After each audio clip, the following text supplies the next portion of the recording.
ওরা আবার টকশোতে যুক্তি দিয়া বলে যে আসলে এই পালাগানের মধ্যে পক্ষ বিপক্ষ হয়তো এক পক্ষ উল্টা প্রশ্ন করে আর এক পক্ষ তার সমাধান দেয়।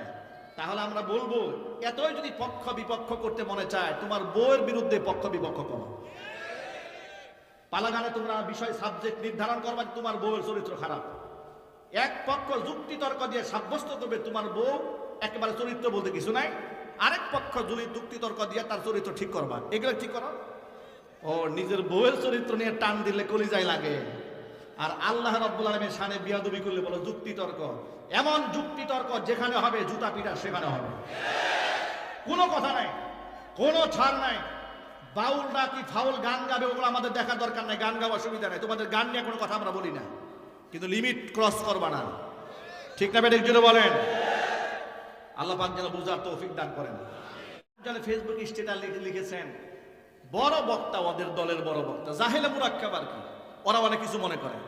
লিখেছে আমরা তাওহীদি জনতা নই, আমরা সুন্নি মুসলমান। আশ্চর্য কারবার, তাওহীদ মানে আল্লাহর একাত্মবাদী বিশ্বাসী। তা আপনি আল্লাহরে বিশ্বাস করে বাদ দিয়ে আপনি কেমনে সুন্নি মুসলমান হলেন? এটা ভণ্ডামি মুনাফিকি বক্তব্য। এই বক্তব্যের জন্য এই বক্তাকে ক্ষমা চাওয়া উচিত।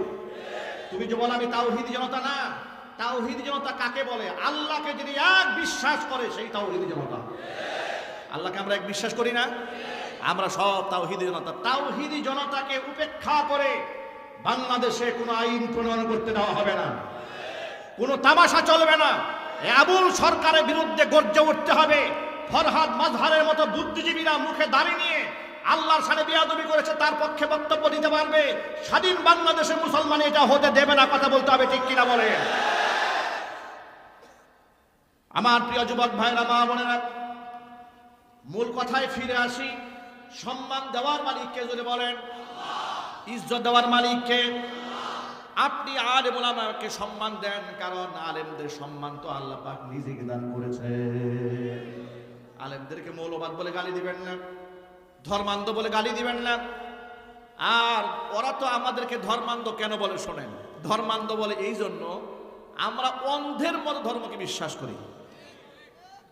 আমরা কি বলি বলেন তো? অন্ধের মতো ধর্মকে বিশ্বাস করি। আর আমরা অন্ধের মতো বিশ্বাস করেছি, করছি, ভবিষ্যতে করেই যাব। কি বলেন আপনারা? আর অন্ধভাবে বিশ্বাস করার নামই ইমান। অন্ধভাবে বিশ্বাস করার নাম কি? ইমান। আচ্ছা, আপনারা কি আল্লাহকে দেখেছেন কেউ? একটু জোরে বলেন। বিশ্বাস আছে না নাই? এ তো অন্ধবিশ্বাস, ঠিক না? ঠিক জোরে বলেন। আল্লাহকে যে না দেখে বিশ্বাস করি, বিশ্বাসের নাম কি? অন্ধবিশ্বাস। আমরা আমার আল্লাহকে অন্ধভাবে বিশ্বাস করি, কোনো প্রশ্ন তোলা যাবে না। ওরা আবার টকশোতে যুক্তি দিয়া বলে যে আসলে এই পালাগানের মধ্যে পক্ষ বিপক্ষ হয়তো এক পক্ষ উল্টা প্রশ্ন করে আর এক পক্ষ তার সমাধান দেয়। তাহলে আমরা বলবো এতই যদি পক্ষ বিপক্ষ করতে মনে চায় তোমার বউয়ের বিরুদ্ধে পক্ষ বিপক্ষ করো। পালাগানে তোমরা বিষয় সাবজেক্ট নির্ধারণ করবা তোমার বউয়ের চরিত্র খারাপ, এক পক্ষ যুক্তি তর্ক দিয়ে সাব্যস্ত করবে তোমার বউ একেবারে চরিত্র বলতে কিছু নাই, আরেক পক্ষ যদি যুক্তি তর্ক দিয়ে তার চরিত্র ঠিক করবা। এগুলো ঠিক করো। ও নিজের বউয়ের চরিত্র নিয়ে টান দিলে কলিজায় লাগে, আর আল্লাহ রাব্বুল আলামিনের শানে বিয়াদবি করলে বলো যুক্তি তর্ক। এমন যুক্তি তর্ক যেখানে হবে জুতা পিটা সেখানে হবে, কোনো কথা নাই, কোনো ছাড় নাই। বাউলরা কি ফাউল গান গাবে ওগুলো আমাদের দেখার দরকার নাই, গান গাওয়ার সুবিধা নাই, তোমাদের গান নিয়ে কোনো কথা আমরা বলি না, কিন্তু লিমিট ক্রস করবা না। ঠিক না বেঠিক জুড়ে বলেন। আল্লাহ পাক যেন বুঝার তৌফিক দান করেন। ভাইরা আমার, ইমামদারদের বড় বৈশিষ্ট্য হচ্ছে তারা বিনয়ী হবে। এখন আপনি বলবেন এই যে অনেক সময় তাহলে আমরা হুঙ্কার দিয়ে কথা বলেন, এটা কি বিনয়ী হওয়ার খেলাফ নাকি? না, মোটেও না। কোরআন শরীফ থেকে দলিল নেন। আল্লাহ তাআলা বলেছেন সূরা ফাথের একেবারে শেষ আয়াতে আল্লাহ পাক বলেছেন মুহাম্মাদুর রাসূলুল্লাহি ওয়াল্লাযীনা মাআহু আশিদ্দাউ আলাল কুফফারি রুহামাউ বাইনাহুম। মুহাম্মদ সাল্লাল্লাহু আলাইহি ওয়াসাল্লাম এবং তার সাথে যারা ঈমানদার যারা আছে তাদের চরিত্রটা কেমন দেখেন? তারা আশিদ্দাউ আলাল কুফফার, কাফেরদের ব্যাপারে তারা বড় বজ্র কঠিন। রুহামাউ বাইনাহুম, কিন্তু নিজেরা নিজেদের মধ্যে মায়া মহব্বতে ভরা। জোরে বলেন না সুবহানাল্লাহ। ইমানদারে কোনো হিংসা রাখা যাবে না। এক মুসলমান আরেক মুসলমানকে হিংসা করা যাবে না, বিদ্বেষ করা যাবে না। সকল মুসলমান আমার ভাই। সকল মুসলমান কি জুড়ে বলেন?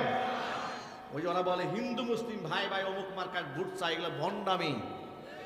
মুশরিকরা কখনো মুসলমানদের ভাই হতে পারে না। মুসলমানদের ভাই কারা? মুসলমানরাই মুসলমানদের ভাই। কথা ঠিক নেবে ঠিক? খোদাদ্রোহীদের সাথে,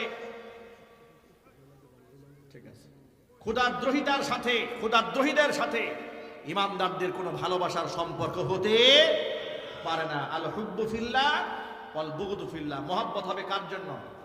আল্লাহ পাকের জন্য। নবী করিম সাল্লাল্লাহু আলাইহি সাল্লাম বলেছেন, 7 শ্রেণীর মানুষকে আল্লাহ তাআলা কিয়ামতের দিন আরশের ছায়াতলে স্থান দেবেন। আবু হুরায়রা রাদিয়াল্লাহু তাআলা আনহু হাদিসের রাবী, তিনি বলেছেন এর মধ্যে একটা শ্রেণী আছে, রাজুলানি তাহাব্বা ফিল্লাহি ইজতামাআ আলাইহি ওয়া তাফাররাকা আলাইহি। এমন দুই ব্যক্তি একে অপরকে ভালোবাসে আল্লাহর জন্য, বিচ্ছিন্ন হয়ে যায় আল্লাহর জন্য। এমন ব্যক্তি দ্বয়কে আল্লাহ তাআলা আরশে মুআল্লার ছায়াতলে স্থান করে দিবে। সুমামা ইবনে উসাল মক্কাতুল মুকাররমার পার্শ্ববর্তী একটা এলাকা, বনু হানিফা গোত্র প্রধান। বনু হানিফার সাথে মক্কার কুফফারে কুরাইশদের সাথে মিত্রতাপূর্ণ সম্পর্ক ছিল, বন্ধুত্বপূর্ণ সম্পর্ক, আবার বাণিজ্যিক সম্পর্কও ছিল। কারণ মক্কা তো আবাদ হয় না, মক্কায় যত খাবার দাবার সব বাহির থেকে আসে, যত খাবার ঢুকে সব এই বনু হানিফা গোত্র দিয়ে ঢুকে। আবার আর এই কবিলার প্রধান হচ্ছে সুমামা ইবনে উসাল, মুহাম্মদ সাল্লাল্লাহু আলাইহি ওয়াসাল্লামের জানের দুশমন। সাহাবা ইকরাম সারিয়া থেকে, জিহাদ থেকে ফিরে আসার সময় এই সুমামা ইবনে উসালকে গ্রেফতার করে মদিনায় নিয়ে গেছে। ইতিহাস অনেক লম্বা, একেবারে শর্টকাট বলে ফেলবো শুধু মূল কথাটা। সুমামা ইবনে উসাল মুহাম্মদ সাল্লাল্লাহু আলাইহি ওয়াসাল্লামের জানি দুশমন। তৎকালীন যুগের নিয়ম ছিল, জানি দুশমন কেউ গ্রেফতার হলে তাকে শুধু হত্যা করতো না, তার টুকরা টুকরা করে রোদে শুকায় রাখতো। মুহাম্মদ সাল্লাল্লাহু আলাইহি ওয়াসাল্লামের সামনে তাকে নেওয়া হলো, হুজুর সামনে হাজির হলেন। রাসূল সুমামাকে জিজ্ঞেস করলেন, সুমামা তোমার মতামত কি, তোমার সাথে আমি কি আচরণ করব? সুমামা কি বলেন শোনেন। সুমামা বলল, মুহাম্মদ ইন তাকতুল যা দামিন, আপনি যদি আমাকে হত্যা করতে চান তো আপনি একজন হত্যার যোগ্য অপরাধীকে হত্যা করলেন, কারণ আমি যে অন্যায় করেছি আপনি আমাকে হত্যা করতেই পারেন। ওয়া ইন তুনইম আলাইয়া তুনইম আলা শাকিরিন, যদি আপনি আমার উপর দয়া করেন, মায়া করেন, যদি আমার উপর রহম করেন, মানে ক্ষমা করে দেন, তাহলে আপনি একজন কৃতজ্ঞ ব্যক্তির ক্ষমা করে দিলেন। কারণ আমি এমন ব্যক্তি যে কখনো কৃতজ্ঞতা ভুলে যাই না। আর যদি আপনি মুক্তিপণ নিয়ে আমাকে ছাড়তে চান, আমি বিরাট সম্পদশালী, যত টাকা চান আমি দিয়ে দেব। এই 3টা প্রস্তাব সুমামার পক্ষ থেকে দেওয়া হলো। নবীজি সাল্লাল্লাহু আলাইহি ওয়াসাল্লাম একটাও গ্রহণ করলেন না। হুজুর সাহাবীদেরকে বললেন তাকে মসজিদে নববীর খুঁটির সাথে বাইন্ধা রাখো, রাখছে বেঁধে। প্রথম দিন চলে গেছে, রাসূল আবার দ্বিতীয় দিন এসে সুমামাকে জিজ্ঞেস করলেন, সুমামা কোনো বক্তব্য পরিবর্তন আছে নাকি? বলে না, গতকাল যা বলেছে আমার বক্তব্য আজ কোথায়। হুজুর চলে গেলেন। তৃতীয় দিন আবার আসলেন, জিজ্ঞেস করলেন আজকে কোনো পরিবর্তন? কোনো পরিবর্তন নেই, আগে যা বলেছি আজকেও তাই।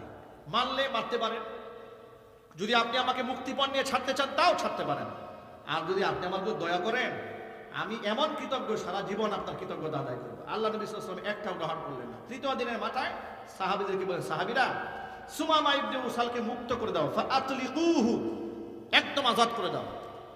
সাহাবা ইকরাম মনে মনে ভাবলেন, এত বড় কুখ্যাত সন্ত্রাসী ধরে নিয়ে আসলাম, হুজুর এমনি ছেড়ে দিলেন। মনে মনে মনক্ষণ। সুমামা ইবনে উসাল মুক্তি হওয়ার পরে মদিনাতুল মুনাওয়ারা একটা বাগানে গেলেন। সেখানে গিয়ে কুয়া থেকে পানি তুলে, কিংবা ছোট্ট একটা খালের মতো ছিল, সেখানে গিয়ে তিনি গোসল করলেন, পাক পবিত্র হলেন। মসজিদ নববীর মধ্যে এসে ঢুকলেন। পবিত্র হয়ে ঢুকে নবীজি সাল্লাল্লাহু আলাইহি ওয়াসাল্লামের সামনে এসে ঘোষণা দিয়ে দিলেন, লা ইলাহা ইল্লাল্লাহু মুহাম্মাদুর রাসূলুল্লাহ। তিনি বললেন, আল্লাহর নবী, বিগত 3টা দিন আমি আপনাকে পর্যবেক্ষণ করেছি, আপনার চলাফেরা, আপনার উঠা বসা, আপনার বক্তব্য, আপনার চাল চলন, আপনার মুআমালাত মুআশারাত দেখে নিশ্চিত হয়েছি আপনি সাধারণ কোনো মানুষ নন, নিঃসন্দেহে আপনি মহামানব। এই তো জোরে বলেন সুবহানাল্লাহ। তিনি বলেন, আমি বিশ্বাস করে নিয়েছি আপনি আল্লাহর নবী না হলে, আপনি যদি নবী না হন, এমন মহানুভবতা সাধারণ মানুষের দ্বারা দেখানো সম্ভব নয়। এরপরে সুমামা কি বলেন শোনেন। সুমামা বলল, মুহাম্মদ সাল্লাল্লাহু আলাইহি সাল্লাম এই পৃথিবীতে আপনার চেহারার চেয়ে কোনো নিকৃষ্ট চেহারা আমার কাছে ছিল না, কিন্তু আজকের পর থেকে আপনার চেহারার চেয়ে দামি কোনো চেহারা দুনিয়াতে আমার কাছে আর নাই। এই পৃথিবীতে আপনার শহর মদিনার চাইতে নিকৃষ্ট কোনো শহর আমার কাছে ছিল না। আজকের পর থেকে মদিনার চেয়ে উৎকৃষ্ট শহর আমার কাছে আর নাই। আপনার ধর্ম ইসলামের চেয়ে নিকৃষ্ট কোনো ধর্ম আমার কাছে ছিল না। আজকের পর থেকে ইসলামের চাইতে উৎকৃষ্ট মানের ধর্ম পৃথিবীতে আমার কাছে আর নাই। হযরত উমর পাশেই বসা ছিলেন। ওমর রাদিয়াল্লাহু তাআলা আনহু সুমামা ইবনে উসালকে ডেকে বলে, ও সুমামা শোনো, আল্লাহর কসম করে বলি, এতদিন পর্যন্ত রাস্তার একটা কুকুরের মূল্য ছিল আমার কাছে, কিন্তু তোমার মূল্য ছিল না। কিন্তু তুমি ইসলাম ধর্ম গ্রহণ করার কারণে কি হয়েছে? আনতা আহাব্বু ইলাইয়া মিন আবনাই, আমার নিজের ঔরজার সন্তানের চাইতে সুমামা তুমি আমার কাছে প্রিয় হয়ে গেলে। ভালোবাসা হবে কার জন্য? সুতরাং আমরা ভালোবাসবো আল্লাহর জন্য, বিচ্ছিন্ন হয়ে যাব আল্লাহর জন্য। সুতরাং আমাদের সার্থকতা একটাই, আমরা আল্লাহর দ্বীন এই জমিনে প্রতিষ্ঠিত করতে চাই, আল্লাহ তাওহীদ জমিনে প্রতিষ্ঠিত করতে চাই, আমরা শিরক বেদাত কুসংস্কারকে নির্মূল করতে চাই, আর উঠা বসা চালচলনে বক্তব্যে আদর্শে সকল ক্ষেত্রে আমরা সর্বোচ্চ বিনয়ী বান্দা হতে চাই। আল্লাহ যেন কবুল করে না, জোরে কোন আমিন।